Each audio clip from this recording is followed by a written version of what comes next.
Miren, les voy a mostrar lo más de porque siempre se me preocupaba, porque ya no he vuelto a ver la obra. Pues después de eso viene ya se hizo todo muy bien. Miren, ahí también está bonita, está bueno, como un problema de palizar que llegan ahí.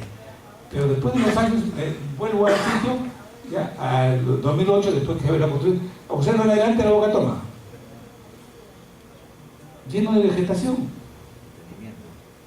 Imagínense que venga una riada ahí. ¿Sabe Dios qué pasaría? Inundaciones por todos lados. Eso fue el 2008. Y llegué porque me encargaron de hacer un estudio de causamiento aguas arriba. Y de paso dije, voy a mirar cómo ha quedado mi Boca Toma. Y veo que lleno de vegetación, mantenimiento. ¿Dónde está el mantenimiento? No hay mantenimiento. Mire, ¿cómo es posible que sea el causa del río lleno de vegetación? 2008. Miren, delante de la Boca Toma de vegetación. No fue parte de mi diseño, por si acaso. Creo que lo hice, pero era ambientalista, a mí le puse plantitas. Nada, no tenía nada que ver ahí eso. 2008. Miren, y necesito la vegetación. Y eso fue en el 2009 otra vez. O sea, iba de cada año hasta que dejé de ir.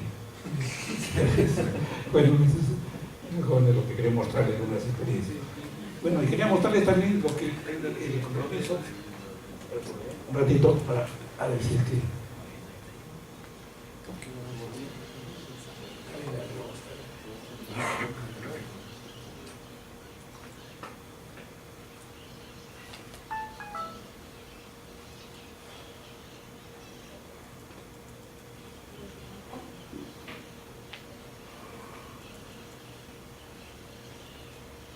bueno, aquí hay una hojita de cálculo en Excel, ¿ya?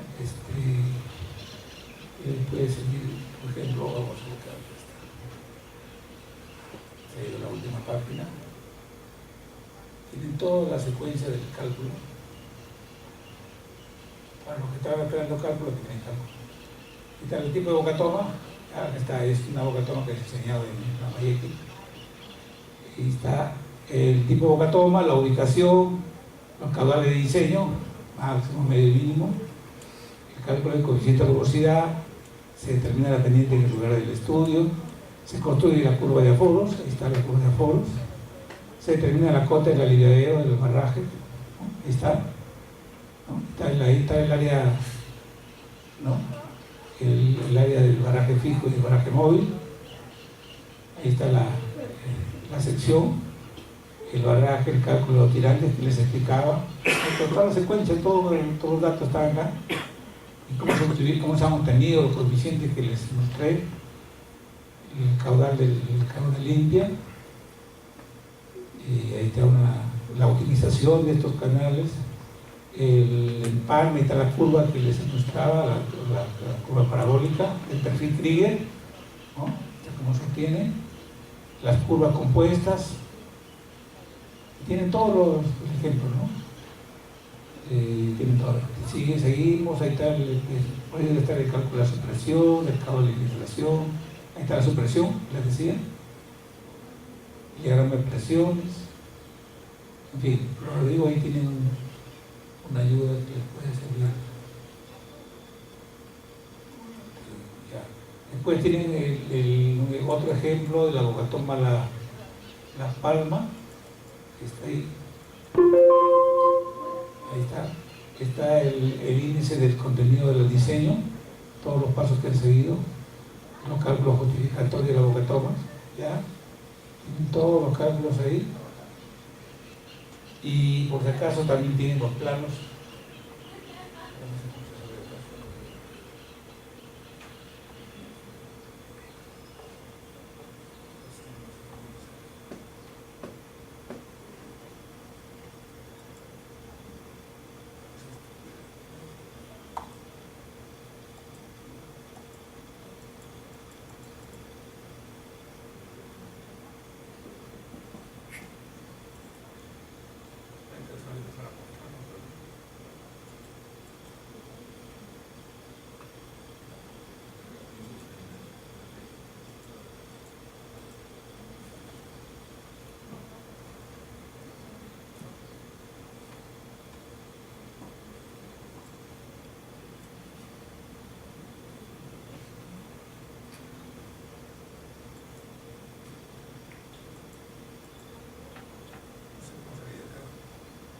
superior izquierdo. ¿Ah? Parte superior izquierda. Acá, Superior izquierdo. la esquina. Sí, pega, pero la esquina no. No, pegue nomás. Ah, y acá. Ah, a la esquina. Ah, pero no, gracias. Bueno, ahí le mostraba, aquí no se ve seguramente porque no está el AutoCAD, ¿no? Acá están los planos, acá se llama. Vamos a tomar la palma, se llama, lo voy a tomar que acá no ve. Después tienen el otro, no está bien. A la izquierda. Igual acá, Ahí. ya, ahí está la otra de Pastor Miraflores. ¿Ya? Ahí está el diseño hidráulico. Hidráulico de los Miraflores está igualmente, tienen todos los pasos, ¿ya? Son los cálculos y igual con los del TEC. Tiene los planos acá, ¿ya? Los planos. Eso lo quería mostrar. Y más. Ya, eso ya lo tuve. Estaba.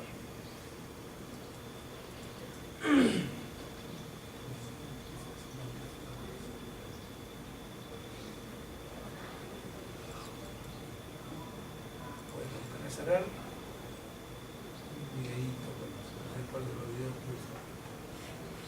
Tomó guachito, pero ya se ya ahora, pero ya se y ahora.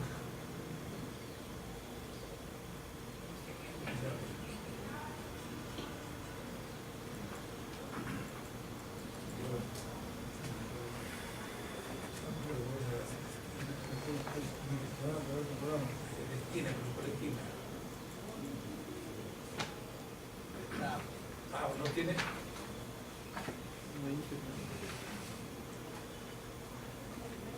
Ah, el programa.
terminado.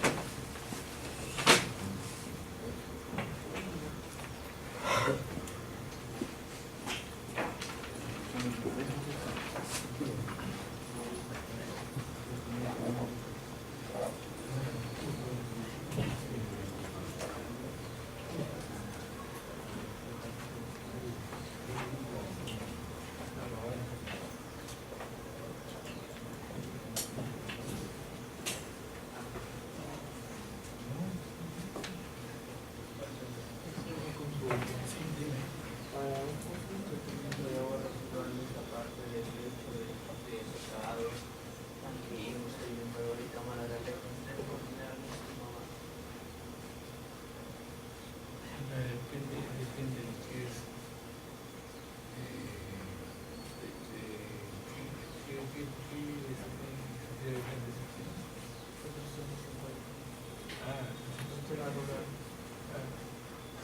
Porque mira, yo lo voy a contar a ustedes.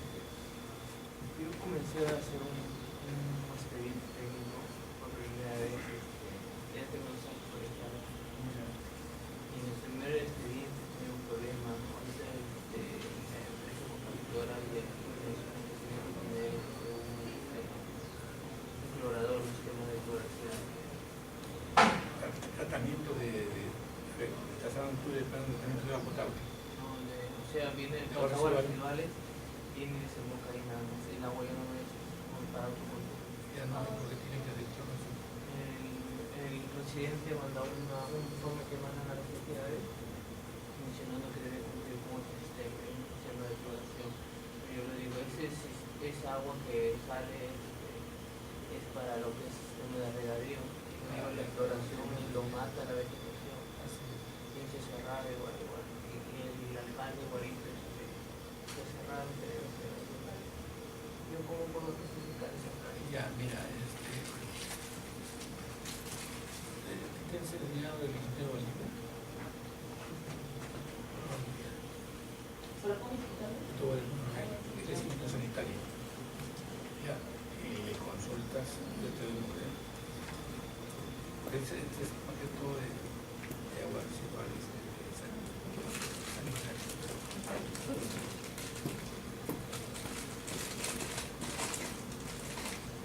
Por esa razón es que es calificada altamente con este criterio.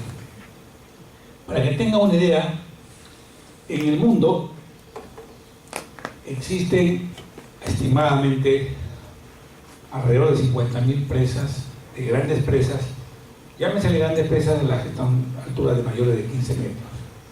De las 50.000 presas construidas en el mundo, el 50% corresponde a China. China tiene 25.000 presas construidas y una de las más grandes, que es la que ustedes seguramente ya están pensando, en la presa Tres Gargantas, que es la presa más grande del mundo. Le siguen los Estados Unidos con algo de 7.000 presas. Luego le viene la India con algo de 4.000 presas. Japón tiene casi el 90% de sus ríos represados y estamos hablando de algo de 1.400 presas construidas. España tiene algo de 1.300 presas construidas. ¿Y el Perú? El Perú tiene unas miserables 60 presitas construidas. 61. Es la última que has construido tú. Pero se dan cuenta, y teniendo recursos hídricos que se pueden aprovechar. Sin embargo, una demostración más de que no estamos haciendo nada por el recurso hídrico. España es un buen ejemplo, que a pesar de sus 1.300 presas construidas, tiene un per cápita el más alto de todos los países. Hablamos de 30 presas por cada 1.000.000 de habitantes, para tener una idea. Y les digo que mis respetos para España, y no porque tenga datos estadísticos, sino porque lo viví, estuve allá, estuve un tiempo suficiente como para poder entender y comprender todo lo que a España le interesa este tema. Ellos se preocupan mucho por el tema de presas de embalse. La maestría, como les comentaba a un ingeniero temprano, la maestría de ingeniería hidráulica allá, no es como en el Perú, que decimos ingeniería hidráulica, y en el desarrollo del curso de la maestría entran como 5 o 6 cursos de diferentes áreas de la ingeniería hidráulica. Allá no, allá es ingeniería hidráulica con mención empresas, por ejemplo. Ingeniería hidráulica con mención en centrales hidroeléctricas. 2 años estudiando eso. ¿Ya? En cambio acá 2 años te metes a papas, como estudia él sí ingeniería hidráulica. Ahí no, ahí te sale ingeniero especialista en presa, pero solamente has estudiado presa durante 2 años. O centrales hidroeléctricas, has estudiado 2 años centrales hidroeléctricas. Miren la diferencia. En pregrado, acá en nuestro país, la UNI es una de las que nos dicta el curso de presa de embalse, un ciclo académico de presa de embalse, ¿no? Nosotros vamos a hacer maravillas hoy día porque vamos a dar lo mejor de empresa en 3 horas. ¿Ah? En 2 horas y media recortamos un poco. Bueno, pero vamos a hacer lo más importante, quiero que me entiendan, que vamos a hacer lo más importante, lo más resultante de este tema porque es amplísimo. Bien, entonces, ahora lo que quiero que entiendan es que ustedes en este tema rescaten lo más importante. Siempre estoy mencionando lo mismo, los criterios de diseño, ¿por qué? Estamos en nuestro país y lo que queremos es aprender algo que podamos aplicarlo en nuestra realidad. Y ahora me dio gusto que en estos candidatos que se están presentando, no voy a decir el nombre de qué candidato, pero me gusta que por primera vez se esté hablando de un programa de empresas. No voy a decir qué candidato es. Pero este tema lo vengo yo diciendo hace más de 20 y tantos años, que hace tiempo que debían haberlo implementado. Siempre lo mismo ejemplo de todas esas. Perú es el último en empresas. Lo único que sí no es que destacamos empresas de pago, empresas de podio, pero empresas de embalse no hay nada. Somos expertos en empresas, por eso estamos calificados como el país de la buena comida. Estamos hablando de empresas de embalse, ¿no? Bien, entonces, en este tema, ¿y por qué razón? Hay una razón sencilla, tienen que entenderlo. Nuestros políticos, no quiero decir una palabrota, pero ¿qué pasa? El político siempre ha pensado eso. Por más que sea importante construir una empresa, ¿qué tiempo dura? 7 años. Ah, no la voy a ver. O sea, si pasa ahora de 5 años, ya no quiere verla. Y saben que una empresa de embalse, si es una buena empresa, supera los 5 años, 20 años, 30 años. Mira la empresa Trega Blancas. ¿Cuántos años? ¿Cuántos gobiernos han pasado? ¿Acaso los chinos pensaban que era uno solo? Por eso es que estamos como estamos. Y el agua ahora es el recurso hídrico más importante que no podemos desperdiciarlo por nada del mundo. El tema de presas es un tema muy importante, jóvenes.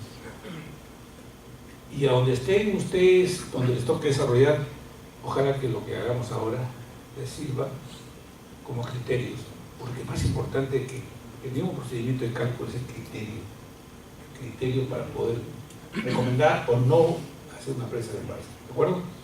Bien. Empezamos entonces diciendo, justamente, entre algunos aspectos generales, que la presa es una de las obras hidráulicas más importantes de un proyecto hidráulico. Sus objetivos son claros: almacenar el agua, elevar la cota de lámina del agua y regular los caudales de las aguas en época de avenidas. ¿De acuerdo? Efectivamente, los fines que busca esta presa de embalse son para almacenar agua para consumo humano, para consumo industrial, riego, control de crecidas, navegación, generación eléctrica, recreación, piscicultura, contenido de aluviones. En esta época de avenidas extraordinarias, la presa juega un rol importantísimo. ¿Cómo sale o cómo podemos mencionar los elementos de un embalse?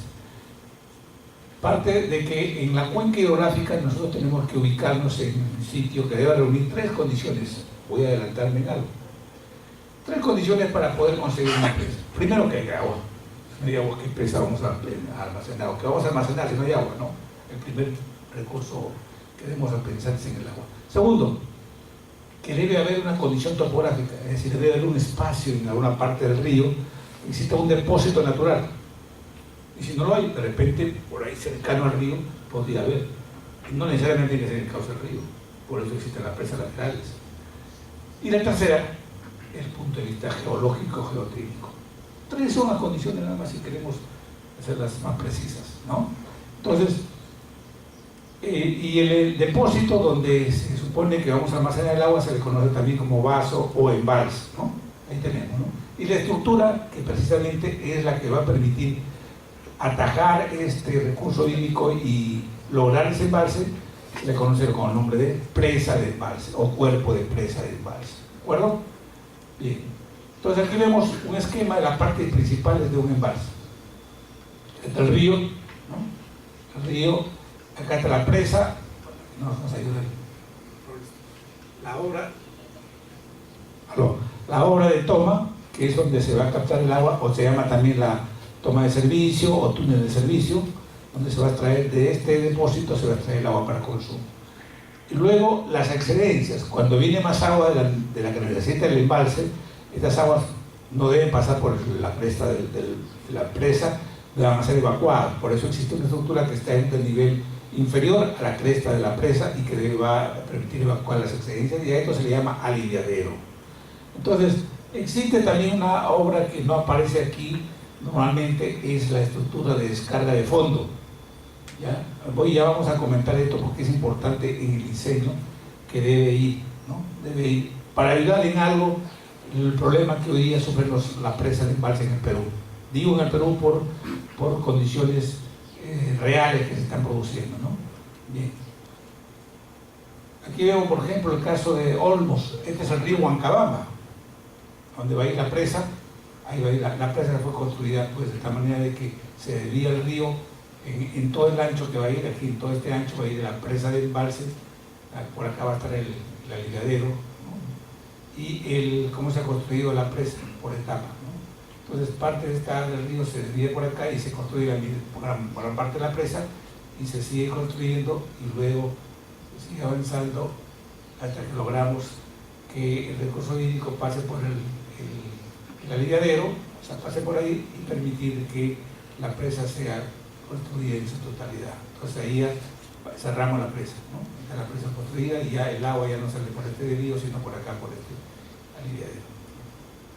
Entonces ahí está la presa ya parcialmente construida, porque ya hablaremos un poquito si queda tiempo de esto, ¿no? Y ahí está la presa con su embalse, ya se está produciendo el embalse, ahí está llenando el embalse, sigue avanzando hasta ya llegó a su límite de embalse, ahí está.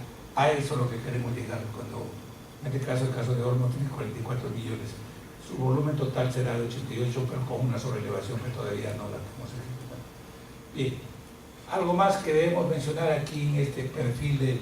La presa es un atajo al río, donde el agua viene, pero no viene sola, pues viene acompañada con partículas, con sedimentos, y lógicamente van ahí depositándose a lo largo del tramo, aguas arriba de la presa, ¿no? Hay niveles que vamos a identificar rápidamente. Hay un volumen que vamos a destinarlo porque los sedimentos teóricamente deberían depositarse en un volumen que le llamamos volumen muerto. Inmediatamente a este volumen debería haber un túnel de purga, ¿sí? De repente un poquito más abajo, pero hacemos aparecer en la hora de toma cuando estaría el agua y que este sería el límite de los volúmenes de sedimento, teóricamente. Luego existe otro volumen que se llama capacidad útil. Este es el volumen que debe almacenar de acuerdo a la demanda que necesitamos, ya sea de uso consultivo o uso no consultivo, ¿no? Viene este nivel que se le llama nivel de agua de máxima de operación, hasta donde normalmente puede funcionar. Cuando existen mayores caudales que en el río vengan, que superen a esta capacidad, entonces va a llegar a niveles de máximas extraordinarias. Entonces, y este volumen que puede correr riesgo de que siga aumentando y llegue a la cresta de la presa y se lleve así de tierra, se la va a llevar.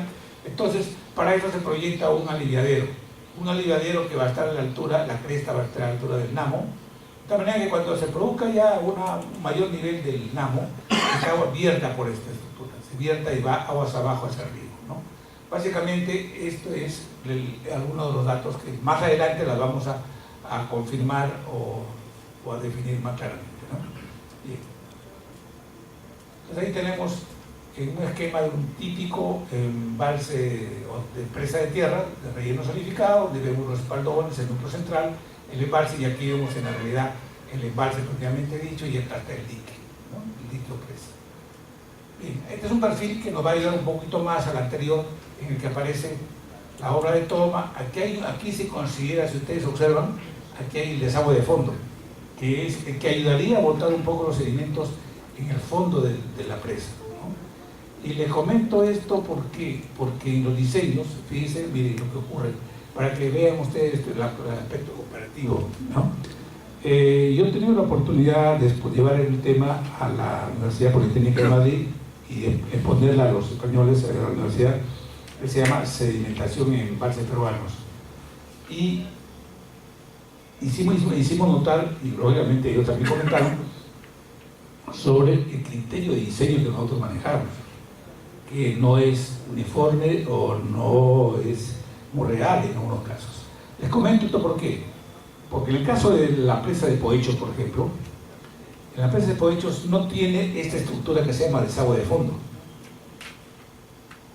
En cambio, la presa de Gallito Ciego sí tiene esa estructura de desagüe de fondo. Y el problema ya, ¿y por qué entonces se ha sedimentado tan rápido? Bueno, ya se entiende que el de Poechos era lógico que se sedimentara rápidamente, y por qué también el de Gallito Ciego también está corriendo un riesgo parecido a pesar de que tiene desagüe de fondo. Las razones son en algo común y en algo distinto. Ya, si el tiempo lo permite, lo veremos puntualmente eso, ¿no? Pero yo no quiero decir que esos son problemas, no los problemas más difíciles que tenemos, ¿no? Bien, pero aquí observamos los niveles mínimos. La obra de toma es la estructura, es el túnel o el conducto donde va a salir el agua para consumo. Y la de desagüe de fondo es donde va a salir los sedimentos, donde descargaríamos los sedimentos, o posiblemente queremos vaciar la presa lo más rápido posible, pues abrimos esta compuerta de fondo y nos va a ayudar a botar el agua conjuntamente con la que bote por acá por el aliviadero de Masías, ¿no? Y si quiero mirarlo así de un corte para tener la posibilidad de cómo están las estructuras destinadas, hay varias, ¿no? Por ejemplo, aquí, si yo quiero hablar de aliviadero superficial, estaríamos hablando del nivel de agua en la parte superior y tener una ventana que podría variar posiciones. Podría acá también ser otra posibilidad de ubicación del aliviadero. Una toma superficial. Por acá estaría la toma de servicio del túnel. Estoy hablando de una sección, ¿no? Estamos viendo como un corte acá, ¿no? El aliviadero de medio fondo, si hubiera el desagüe de fondo, que se botaría los sedimentos por acá, y este es el túnel del río provisional, ¿no? Bien. Ese sería obra conexa. Aquí tenemos imágenes de un aliviadero de Masías. Este es el aliviadero de Masías del proyecto de Gallito Ciego, ¿no? Está la parte superior y mirando desde abajo hacia arriba. Todo el vertimiento de las aguas de excedencia son vaciados en el río nuevamente. Ese es el famoso aliviadero de Masías. Entonces, su función del aliviadero, ¿cuál es? Liberar el exceso de agua que no puede ser contenida en el espacio de almacenamiento asignado a las presas. Hay otras funciones, ¿no? La de garantizar la seguridad de la estructura hidráulica para que no vaya a fallar, porque una vez que llegue el nivel hacia la cresta podría la estructura empezar a fallar realmente, ¿no? Descargar demasiado permitiendo la salida del exceso del agua de las represas, etc. La posición donde debe ir el aliviadero es a criterio del proyectista, dependiendo de las condiciones topográficas, geológicas. Por ejemplo, el aliviadero puede ir en la ladera, como en este caso, podría ir en el cuerpo mismo del dique, o podía ir en el lado opuesto, en un colado lateral. Por acá está la presa y por acá estaría el aliviadero, ¿no? No son posiciones, no necesariamente hay una sola posición, por eso es importante que aquí es criterio de diseño del proyectista. Bien, aquí algunas imágenes del vertedero, ya cuando sale el agua de la parte de la presa, cómo empieza a desplazarse, ¿no? Con un vertedero lateral, con un disipador de energía. Aquí es otra forma de cómo verter las aguas de la presa, o un pozo vertical de Masías, o sea, un morning blowing, también se le denomina, una estructura cubierta y un disipador de energía al final que entrega el río, ¿no? Son formas de enfocar el diseño del aliviadero de Masías, pero ya en su caída, donde va una rápida o una estructura disipadora de energía. Elementos complementarios el cástamo, ¿no? Ya, entonces le decimos en el vertedero, entra el agua del aliviadero, que comienza a desplazarse a través de la junta de recepción, el canal de descarga, y finalmente esto llega al río, ¿no? Ese es un perfil referencial para que tengan idea. El desagüe de fondo, dependiendo, hasta por ejemplo tenemos metidos en el cuerpo de la presa, ¿no? En este caso es una presa de concreto, esta es una presa de materiales sueltos. El túnel de desagüe de fondo, acá está el tipo de desagüe de fondo, está precisamente en el fondo de la presa donde están los sedimentos. Por aquí estaría la toma lateral, en este caso en ladera. ¿Cuál es la función del desagüe de fondo? El vaciado